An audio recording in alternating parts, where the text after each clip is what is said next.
Right now at 6 o'clock, you just watched the NTSB update the investigation into the deadly midair collision in Washington. Recovery teams are still trying to retrieve bodies and wreckage from the icy Potomac River.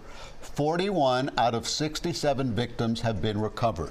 Officials say both aircrafts were flying at about 400 feet, but military helicopters should stay below 200. Investigators are looking into the air traffic control staffing situation the night of the crash, and they have retrieved black boxes from both the planes and the Black Hawk helicopter. Good evening. I'm Elliot Rodriguez. And I'm Nasha Sherman. Thank you for joining us. Lauren Pastrana has the night off.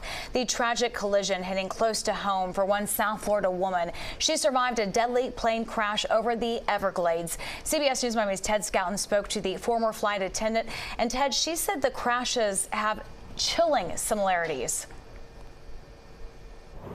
Yeah, she noted that in both cases the plane was just moments away from landing, as well as in each case there was an explosion on contact. Now, right now, we are at the Eastern Airlines Memorial for Flight 401. This is in Miami Springs. 101 people died in that crash. You see their names right there. 75 people, however, survived, including Beverly Raposa.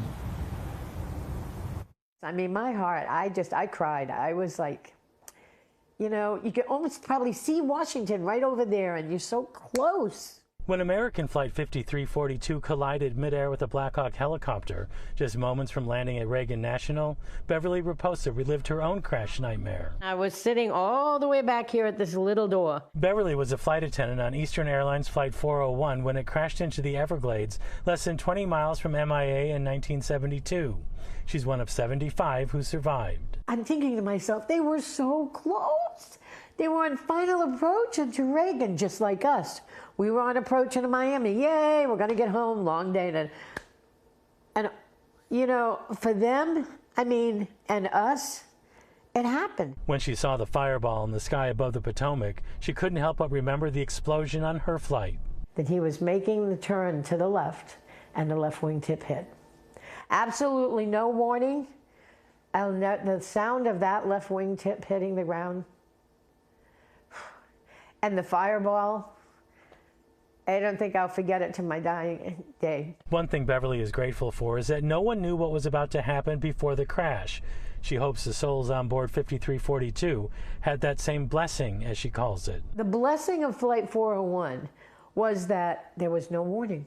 There was no warning.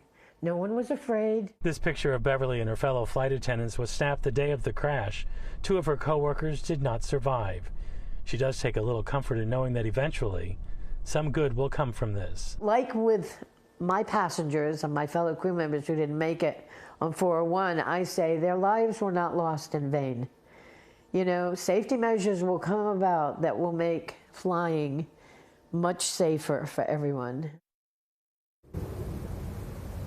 Now, the positive change that came from that Eastern Airlines crash is better crew training, as well as alarms warning that the plane is flying too low. As for the NTSB investigation into the D.C. crash, that's still ongoing.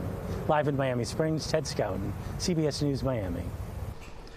Ted, thank you.